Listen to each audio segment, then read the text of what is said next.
going to go ahead and open the meeting. Start with the Pledge of Allegiance this morning.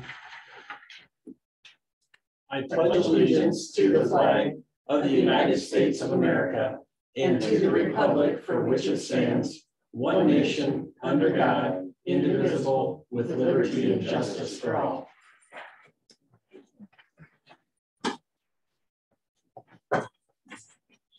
Happy Star Wars Day. May the 4th be with you. I can ask for approval of this morning's agenda. You make a motion to approve the agenda. I'll second. I have a motion and a second. Any discussion? Hearing none, all in favor say aye. Aye. Aye. Motion carries. Next, I can ask for approval of the minutes dated April 27th, 2022. I'll make a motion to approve as stated. I'll second. Okay, I have a motion and a second. Any discussion? Hearing none, all in favor say aye. Aye. Aye. Motion carries. Next item I have is approval for claims for payment dated May 4th, 2022. Make a motion to approve. I'll second.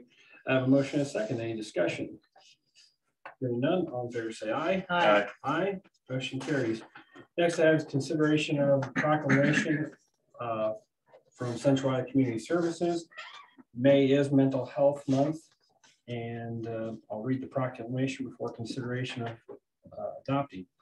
Whereas mental health is essential to everyone's overall health and well-being, and whereas all Americans experience times of difficulties and stress in their lives, and whereas prevention is an effective way to reduce the burden of mental health conditions, and whereas there is a strong body of research that supports specific tools that all Americans can use to better handle challenges and protect their health and well-being, and whereas mental health conditions are real and prevalent in our nation, and whereas with early and effective treatment, those individuals with mental health conditions can recover and lead full, productive lives. And whereas each business, school, government agency, healthcare provider, organization, and citizen shares the burden of mental health problems and has a responsibility to promote mental wellness and support prevention efforts. Therefore, we, the Hardin County Board of Supervisors, do hereby proclaim May 2022 as Mental Health Month in Hardin County. We also call upon citizens, government agencies, public and private institutions, businesses, and schools to recommit our communities to increasing awareness and understanding of mental health, the steps our citizens can take to protect their mental health, and the need for appropriate and accessible services for all people with mental health conditions. I'll make that motion to approve CICS proclamation. Okay. I'll second it. I have a motion and a second. Any discussion? I think it's important as the chair of the CICS Regional Mental Health Board, just to let the people of Hardin County know while I got the floor this morning that we are taking great measures to improve the mental health services available to all age groups here in Hardin County. We made a large investment with youth and shelter services. They started to move dirt on a facility in Story County. We've offered additional contracts with greater reimbursement to our local providers so that they can be competitive in the market and see clients based on any income level. We've also increased the poverty level in which up to 500% for some services to make sure that people aren't falling through the cracks in order to receive mental health services. And one thing I can also add, May 25th in Iowa Falls, the Friendship Club and Lynn Adams and CICS staff will be having a mental health luncheon with a couple featured speakers that day. So anybody interested in attending that can contact Central Iowa Community Services, Lynn Adams and his staff, and RSVP for that. So while it's not perfect and a pandemic didn't help with mental health issues, it complicated some things in different age groups, different ways. And we're using evidence-based practice to try to adapt and overcome those mental health deficiencies.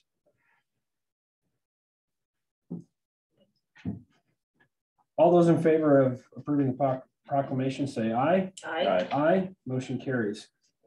Next item I have is consideration of the Heart of Iowa utility permit UT 22-007, installing phone service.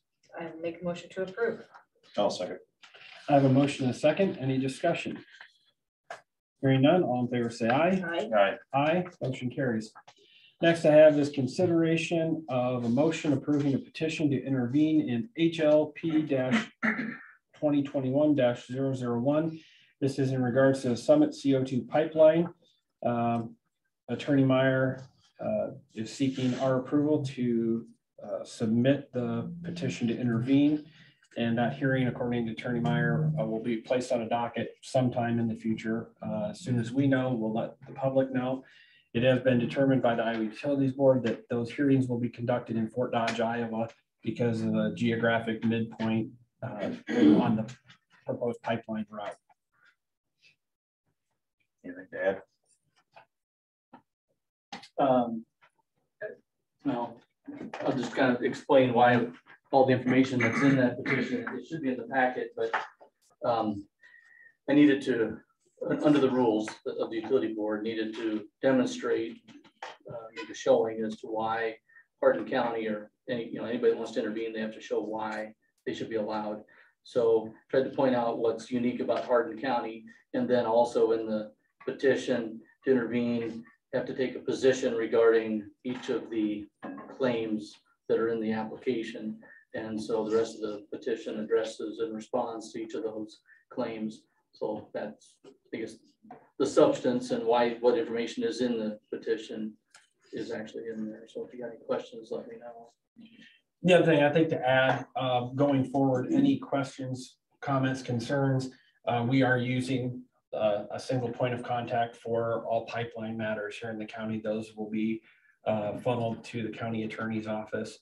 And I know that elected officials and department heads know that, but I think it's good to know that if the public has comments, questions, concerns, that we will be utilizing the single point of contact. All right. Thank you, Daryl. I'll stay up here. I think I'm on agenda next item too. I'll go ahead and make a motion to approve the consideration petition to intervene in the HLP 2021-001 Summit CO2 pipeline. I'll second it. Okay, I have a motion and a second. Any discussion? Roll call. Lance? Aye. Renee? Aye. BJ? Aye. Motion carries. Daryl. Okay, yeah. Back in February, I think it was, I talked to you, gave you an update on the opioid litigation, the national class action litigation, and got a little bit more information than we had last time. Just to kind of remind you, this was a national class action. State governments and local governments could join in against major pharmaceutical companies that had abusive marketing and distribution practices of opioid pharmaceuticals. It's been settled, but there have been some delays since February. One of the pharmaceutical companies was Ireland based and they filed bankruptcy, so that kind of slowed things down a little bit. But the process is that these defendants, the pharmaceutical companies, have made distributions, timely distributions under the settlement agreement. And those funds go to a national administrator. And that national administrator has just recently been named. And then that outfit will distribute to the states. And then the states then will process it and distribute to the local governments. So this isn't going to be in our account for some time. It's a, it's a government thing. So just wanted to manage your expectations about that. There will be one lump sum distribution later this year, and then there will be annual distributions of various amounts through probably 2038. So this isn't going to be all coming at once. But I gave you a table that was provided last week to me, and you see it, item number 28, Hardin County's share is just over $388,000. a schedule of how exactly when these distributions will be made, you know, what month they're going to fall, that sort of thing. Should be, they anticipate that schedule will be out in a couple months. So maybe this fiscal year yet, but probably not, probably after July, when we even get the list as to when distributions will be made. So in the meantime, there's 3 things that we need to be doing. And one, we need to designate a fund, and you know, so we'll work with Jolene to designate a line where this money is going to be kept. And they recommend that it be called LG Abatement Fund. That's stands for Local Government Abatement Fund. That way, when you know there's auditing that needs to be done, everybody's using the same language for that fund, and that's easy for the auditors to find. We're not allowed to commingle that with any other funds, but we can invest that money until it's spent. We need to come up with a plan for how we're going to spend the money. The settlement has a lot of requirements, just like any other federal money. You got to spend it on the things that they're intended to be spent on. And they have a list of what they call core strategies, and I provided you with a copy of that. 75% of the money must be spent in those core strategy areas, and then the rest, there's not non-core areas. Maybe some more flexibility in what it can be spent on, but it's all designed to abate the impact of opioid abuse by users and encounters that they're going to have with law enforcement and other agencies. So it's all designed to kind of abate the consequences of loose opioid distribution. And then we're going to need to assign a department, an individual to do the annual reporting, just like any other federal funding. There's going to be annual reporting that's going to be required, and some of that money can be spent for those internal extra administrative costs. So I just wanted to give you that update. Still money coming, but it's going to be a while, but we'll take the time now to kind of get organized on our end, so when it does arrive, we've got a plan. Any questions on that? Or I know it's been going on a number of years. I think it started when I was in the auditor's office. it was before I was here, the litigation began. Yeah. All right. Thank you, Darryl. Thank you. So you're saying time flies. Should be done here next week then? Yeah. By that rate. Good luck. The next item I have is consideration of the county mileage rate reimbursement. This was brought up at the department head meeting. Right now, the IRS rate is 58.5 cents per mile, and the county's rate is 50 cents per mile. And so I was asked to bring this up and then revising another policy in coming weeks regarding travel per diem and stipend as well. So I think the discussion was, rather than changing it frequently, we would just adopt the IRS mileage rate, which would be more convenient. I know for a lot of years we were way behind what the federal rate was, so I think it would be a good idea just to mirror their rate. So okay. I'll make a motion to change the policy for the Hardin County mileage rate reimbursement to the federal rate. I'll second. Okay, I have a motion, a second discussion. So go ahead, Lance. Do you know what the state rate is? No. We've had this discussion before. I believe we're higher than the state rate. And obviously, we're lower than the federal rate. We raised it when we raised it to the 50 cents, if I recall. But we also talked about keeping in line with the federal rate so that we don't have to keep beating over and over and changing it. It would just change mirror with the dynamics. Yeah, but I don't know if you want to go the full rate of the federal rate or if you want to do so many cents under federal rate. I think just for auditing purposes and fiscal purposes for Jamie and Jolene's office, I think mirroring the federal.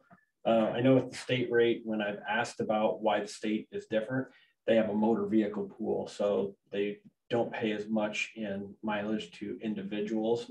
If you need to go somewhere, if you work for IDOLs to go out to a sale barn and do an inspection, or if you work for Department of Revenue, you go to the motor pool and get a vehicle to drive. So I think just out of ease and convenience, and I'll let Jolene chime in here. Do you have a preference, or Jamie? I know Jamie's on a preference. What you prefer to do? I don't have a preference. We just need to make sure as soon as those rates come out, you know, that we're monitoring that, because they do change sometimes. Yep. Do you know when they change, quarterly, monthly, I think they change biannually? only yearly. Well, I think there have been years when they've changed it. I think there was at least 1 year recently where it went up in the middle of the year because they kind of monitor it based on what the fuel prices do. So, I mean, that's why I think we should change. Right. along with that. And I think maybe if Jamie's willing, she can set a calendar on, or a alarm on her calendar to check once a quarter, say, okay, I'm going to look at the IRS website and see what the IRS is, and takes all probably 30 seconds to verify. Nope, it didn't change, or yep, it went down 3 cents or whatever like that. We should be able to Just determining the process. Yeah. that automatically come in. Okay. Anything further, Lance, Renee? Okay. All those in favor say aye. Aye. Opposed? Nay. Okay, motion carries. Next item we have is a change of status in secondary roads department. We have the hiring of Mark Whipple as a motor grader operator effective May 16th, 2022 at a rate of $21.50 an hour with a 25 cent per hour raise after a 6-month probationary period. Go ahead and make that motion to approve. I'll second it. I have a motion and a second. Any discussion? Hearing none, all in favor say aye. Aye. Aye. Motion carries. Next, I have consideration of Auditor Peters' monthly report for the month of April. I'll make a motion to approve. No, second. I have a motion and a second. Any discussion? Hearing none, all in favor say aye. Aye. Aye. Motion carries. Next, I have consideration of approval of Recorder Cadner's monthly report for the month of April. I'll make that motion to approve. I'll second. I have a motion and a second. Any discussion? Or do you have anything? BJ, I just wanted Sure. to add just a short Yep. summary of where we're sitting in the auditor recorder's office for our budget. We are doing real well on revenues as far as the budgeting process goes. We're at 7 different line items. We're over 100% collected. So that's sitting real well, and the expenditures are right in line with where they should be with 2 months left of the fiscal year. So, and the biggest revenues are recording of the instruments and real estate transfer tax. So it just shows that things are still moving, you know, conveyances are still happening. So that makes me happy to report that only 8% is left to collect before July 1. Also, boats were due April 30th. If you want to operate your boat on public water, you need to get it registered. Penalty phase doesn't start until July 1, and that's $5. So $5 annually, or $5 for a penalty. Okay, No flat matter fee. if you're 5 years late. okay. Okay. All Thanks. right. Thank you. All right, with that update, I can ask for approval. All those approved, say aye. Aye. Aye. Motion carries. Anything else, Michelle? Lynn?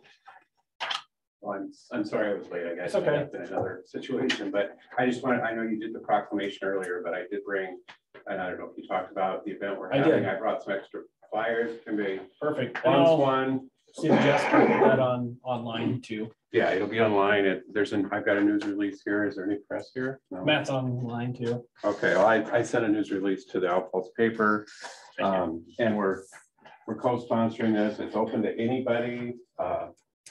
You know, we're trying to raise awareness about mental health, so it'll be a wonderful, not only a great speaker, Angela Tharp is the NAMI Central Iowa director, and she has not only her own personal experience with mental health, but her son committed suicide. And so she has a really good story. I think BJ is going to speak a little bit about, you know, as the chair of the CICS board and board of supervisors, and then his personal experience. And then we've got a little bit of fun stuff too. So it'll be a great event, and we're always looking for ways that we can increase awareness. So, we're willing to speak or do something. If anybody knows of any organizations you'd like a presentation, we can certainly do that too. And I started hearing the ads on the radio the last couple days as well. So, yep. Thank you, Lynn. Dave, anything? Oh. Michael? Darlene? Taylor, anything? All right, with that being said, I can ask for adjournment or recess. Move to adjourn. Second. I have a motion and a second. Any discussion? Hearing none, all in favor say aye. Aye. Aye. We are adjourned. Thank you.